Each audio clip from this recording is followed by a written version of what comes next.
Eh bien, bonjour à tous. On va vous parler de comment on a implémenté la protection des secrets dans notre chaîne de déploiement continu. Je suis Gilles Guglielmo. Alexandre Dupré, bonjour. Et on va démarrer. Alors, cette presse, en fait, elle se fait écho de deux épisodes précédents de quelqu'un qui doit être dans la salle. Bonjour Jérémy.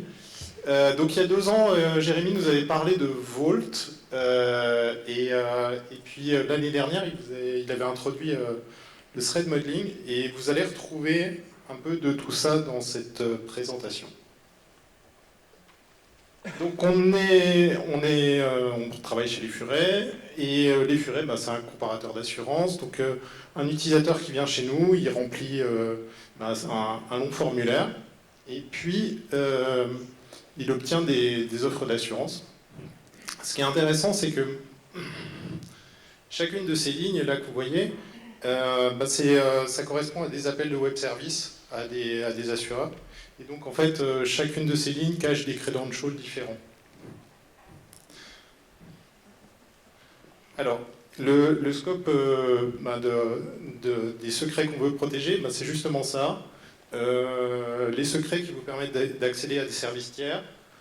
Ça peut être également des secrets qui sont dans votre application, donc des clés d'encryption par exemple, et puis les credentials d'accès à vos bases de données. Ce qu'on ne traitera pas, c'est les secrets des utilisateurs eux-mêmes du site, donc les logins mot de passe, et puis les informations personnelles par exemple. À quoi ça ressemble des secrets dans du code? Alors, ne faites pas ça. Souvent, ça peut être le pire des cas, ça peut être des constantes qui sont déclarées dans une classe, comme ça. On a également des secrets qui peuvent être dans votre, on va dire, infra-as code. Donc ça va être, là c'est un fichier de configuration de Tomcat, et c'est la configuration de la data source. Donc on veut enlever tout ça de notre code base, notre guide, quoi. Alors voyons un peu, justement, on a tout ça, on veut le déployer en prod, on veut retirer les secrets. Dans le cycle de vie, on va avoir tout un tas de gens qui vont manipuler du Git jusqu'à la prod, ces secrets.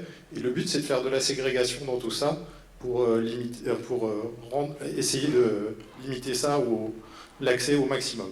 Donc le développeur, évidemment, on va essayer de le retirer du source code. L'admin 6, logiquement, si c'est bien automatisé de bout en bout, il n'a pas vraiment à saisir ou à lire les secrets pour gérer l'application. Le release manager, pour le déploiement, logiquement, si c'est automatisé, il ne doit plus avoir à les manipuler. Et enfin, l'application, il faut bien qu'elle les manipule. Pour ça, on va essayer de trouver un moyen de lui donner les secrets de la manière la plus confidentielle possible.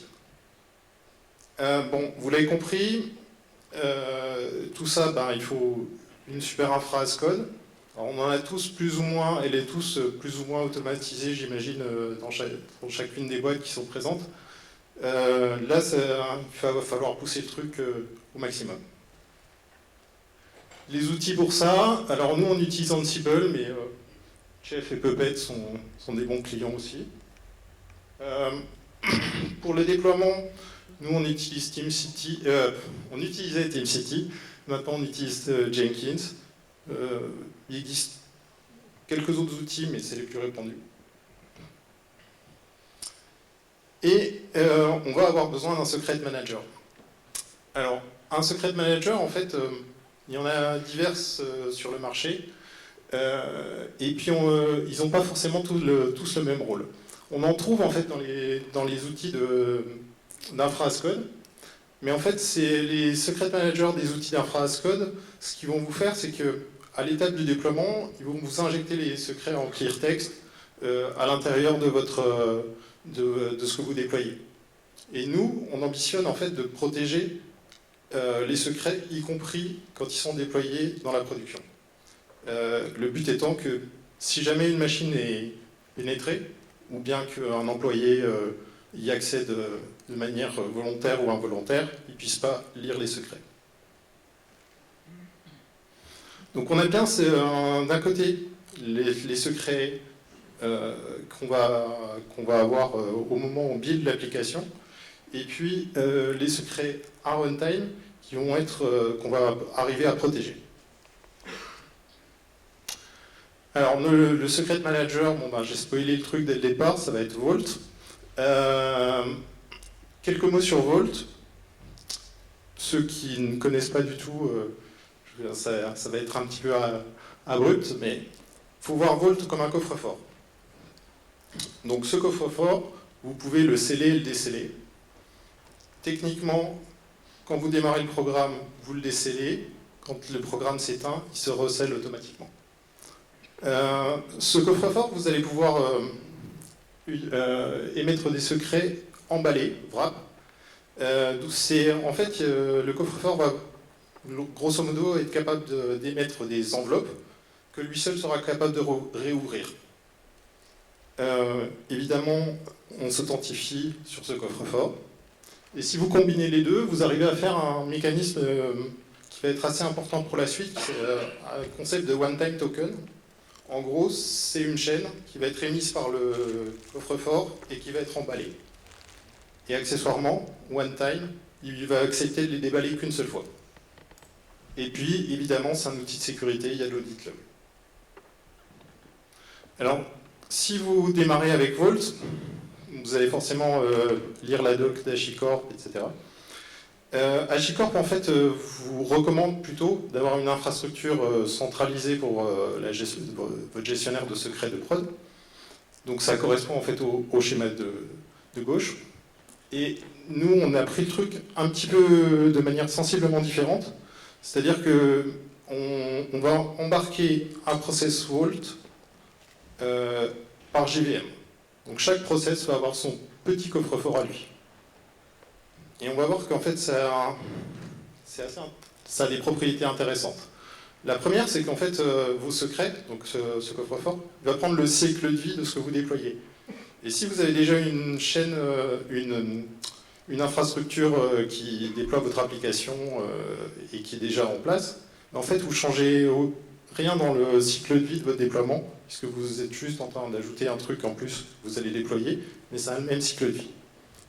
Le deuxième intérêt, c'est que vu que vous faites de la ségrégation par petits morceaux sur votre appli, en fait, vous avez une surface d'attaque beaucoup plus faible, puisque vous allez déployer les bons secrets pour la bonne application. Et enfin, le dernier, c'est la dispo. Forcément, si vous avez plein de coffres-forts qui sont répartis, vous pouvez forcément le bombarder de requêtes. Normalement, il résiste mieux à la charge. Alors vous allez me dire, où sont les secrets? Puisqu'il y en a. Alors les secrets, nous, en fait, on les met dans un autre secret manager, mais un secret manager qui n'est pas en prod, et qui, lui, a une interface graphique et une gestion de droit, une authentification pour chacun des membres de l'équipe, etc. Donc tout le monde ne peut pas accéder à tout. Et donc ça, c'est un outil qui s'appelle Team Password Manager. Ça ressemble à ça. Je pense que peut-être à titre personnel, certains d'entre vous utilisent un gestionnaire de secrets comme KeePass ou quelque chose comme ça. C'est très proche, sauf que là c'est fait pour travailler, pour les gérer sur une équipe entière. Et donc vous avez évidemment des permissions sur les clés, et puis vous avez l'audit log qui vous permet de savoir ce qui se passe pour qui. Et on attaque la deuxième partie. Alors moi je vais vous parler de Threat Model. Donc merci à Jérémy d'avoir introduit le truc l'année passée, j'aurais pas besoin de l'expliquer. Alors, je passe vite fait quand même. Donc un Threat Model, c'est une manière d'identifier des problèmes de sécurité lors de la phase de design. Il y a plusieurs manières de faire. On utilise une méthodologie qui s'appelle STRIDE, dont je ne vais pas parler nécessairement, mais ça va revenir un petit peu dans les slides.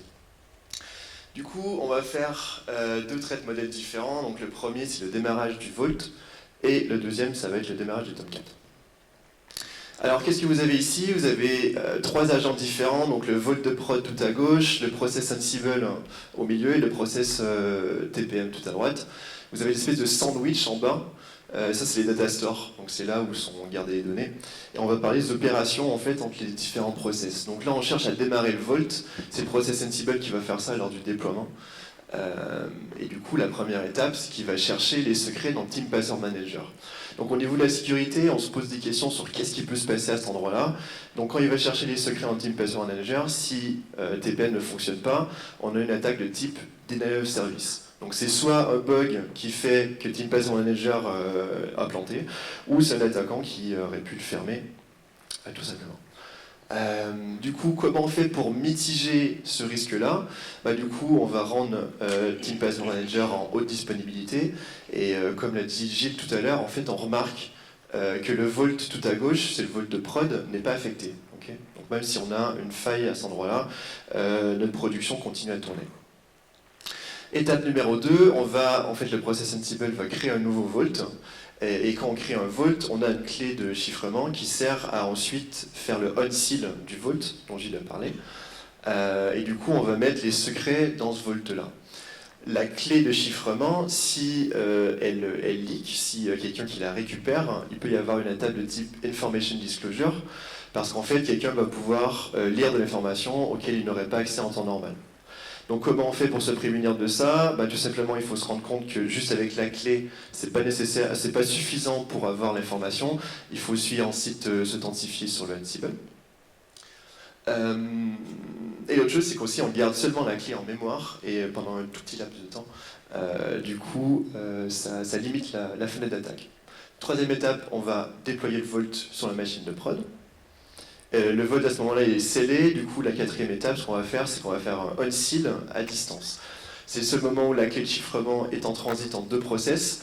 Donc ce qu'on fait, c'est qu'on la transite de manière secure à travers un tunnel SSH et on passe la clé en STD-in. Donc il y a une des deux manières de passer des secrets de manière secure d'un process à l'autre.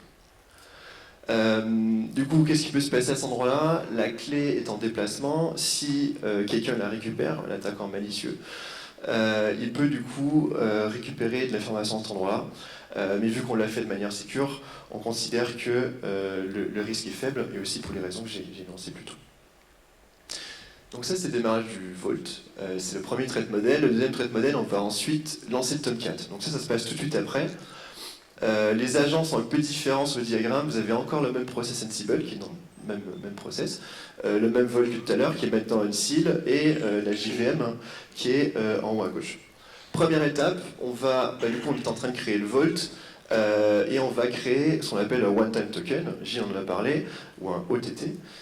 C'est un session token, donc un token d'authentification, qui est ensuite enveloppé. Donc on l'appelle le wrap token en haut pour token enveloppé. Et du coup, on va créer ce token-là. Il peut y avoir une attaque de type Elevation of Privilege à cet endroit-là. Si quelqu'un récupère le token, il peut faire des requêtes sur le Vault auquel il ne serait pas authentifié en temps normal. On mitige ce risque-là en gardant le token seulement en mémoire pendant le process. Et après, ce qu'on fait, c'est qu'on va déployer tout de suite la JVM avec le one-time token. Et ensuite, étape suivante, c'est l'étape la plus importante, à l'étape 4, on va faire le unwrap du wrap token. Qu'est-ce qui se passe à ce moment-là? Comme on a dit tout à l'heure, c'est qu'en fait, si le token a déjà été déballé, il peut être déballé une seule fois par ce Vault-là. S'il est déballé à cet endroit-là, s'il a déjà été déballé avant, le Vault il va lancer une erreur.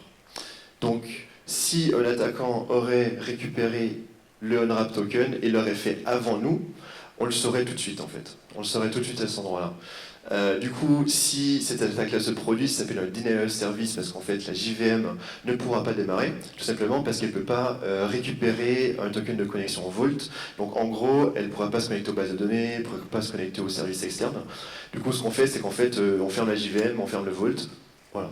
Donc là, on a un problème de sécurité, on a une violation de sécurité en prod, il faut réussir à réagir correctement.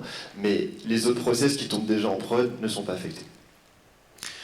Si tout se passe bien, dernière étape, du coup on réussit à développer le wrap token et on récupère le session token qui est utilisé pour faire des reads dans le Vault. Du coup, à cet endroit-là, il y a une attaque de type spoofing qui est possible. Donc si un attaquant va lire dans la mémoire de la JVM, il peut éventuellement récupérer le token. C'est relativement difficile à faire, mais pas impossible. Il y a une manière de réduire le risque dans cette partie-là, c'est qu'en fait, sur les tokens dans Vault, on peut mettre une session, en fait un list, un prêt. Et du coup, on met un prêt de 1 minute sur le token et on peut dire à Vault de nous changer le token à chaque fois. Donc en fait, ça réduit la fenêtre d'attaque à 1 minute parce qu'il faut changer le token continuellement. Alors il y a certaines applications de ce design-là, donc à 2 niveaux. Au niveau de la clé de chiffrement en premier, on a seulement une clé de chiffrement qui nous permet de faire le on-seal, qui est créée à l'initialisation du Vault. Si on perd cette clé-là, ou si on seal le Vault, ensuite on ne peut pas le on-seal une deuxième fois, tout simplement parce qu'on a jeté la clé en fait. Ce qui se passe à ce moment-là, c'est qu'en fait il faut redéployer l'application et le Vault. On ne peut pas redémarrer à chaud les applications. Ça c'est la première application. Et la deuxième, c'est qu'en fait au niveau de l'authentification, c'est la même chose. On a un one-time token, une fois qu'il est déballé, on ne peut plus l'utiliser. Si on perd ce token-là, ou si on est trop lent pour renouveler le prêt sur le token, on n'aura plus de session token non plus, et du coup, on ne pourrait plus s'authentifier sur le Vault. Même chose, du coup, il faut redéployer l'application et le Vault. On ne peut pas redémarrer les applications. Alors, en pratique, comment ça se passe? Donc, on a Continuous Delivery dans le titre, donc je vais en parler un peu. On utilise Jenkins en Jenkins Pipeline. On a 2 pipelines différents, donc un pipeline de packaging et un pipeline de déploiement. On voit ici. Et les différentes étapes sont les suivantes. Donc ici, vous avez les 2 jobs Jenkins, donc à gauche le Jenkins de packaging, au milieu le Jenkins de déploiement, et à droite les machines de production. Ce qui va se passer, la première étape, c'est que Jenkins, le job va récupérer les clés dans Git, donc seulement les identifiants pour récupérer les secrets.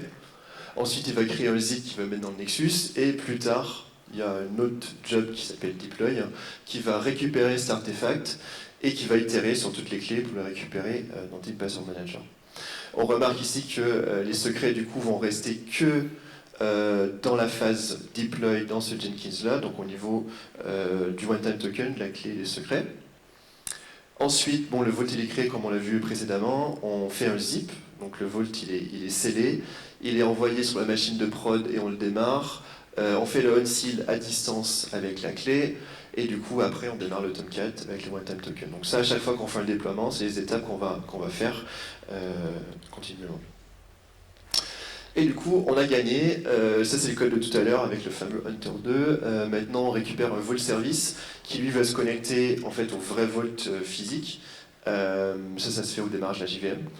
Et après, quand vous récupérez le Vault Service, vous pouvez faire Get Secret avec la clé qui est là et ça vous donne le secret pour être utilisé. Ce qu'on remarque ici dans le code, c'est qu'en fait, on n'affecte pas les secrets qui sont à ce moment-là en clear text, on ne les affecte pas des variables. Pourquoi est-ce qu'on fait ça? Ça fait partie de secure coding, donc c'est des bonnes pratiques.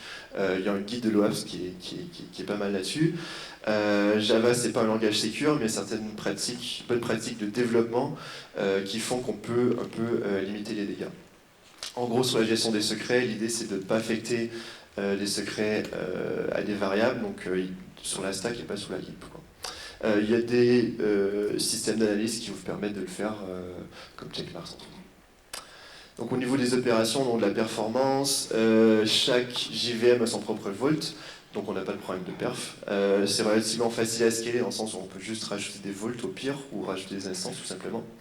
Une des parties vraiment importantes, c'est qu'en fait on n'a pas de communication réseau, donc en fait on n'a pas de latence et on n'a pas de panne là-dessus, donc c'est vraiment hyper pratique. Voilà. Du coup, en conclusion, on a fait un design de solution qui est vraiment spécifique à notre besoin. C'est un peu particulier comme design. En rétrospective, est-ce que c'est un bon choix ou pas? En termes de désavantages, c'est une solution qui est plus complexe que juste monter une nouvelle machine avec un Vault. On considère que ça nous a pris plus de temps à le faire. Par contre, on considère que c'est plus facile à maintenir et c'est plus facile à automatiser. J'ai manqué des bouts. Ah oui, on a eu besoin d'avoir une forte automatisation du système, on a dû réécrire une bonne partie des scripts bash, parce que c'est du bash. On les a réécrits en Ansible, mais en fait on considère que c'est une approche qui est bénéfique pour tout le système. Et finalement, un autre désavantage, on ne peut pas redémarrer les applications à chaud, mais on considère que ce n'est pas un problème si le déploiement est rapide, ce qui est notre cas. Alors en termes d'avantages, on fait bien du continuous delivery, on a l'infrastructure jetable, on a du DevOps et moins d'Ops, et du coup, on n'a pas de migration, on n'a plus de problème de réseau, on a de la bonne performance et on a la facilité à créer un nouvel environnement. Donc c'est ce qu'on cherchait en fait comme avantage. C'est tout. Merci beaucoup.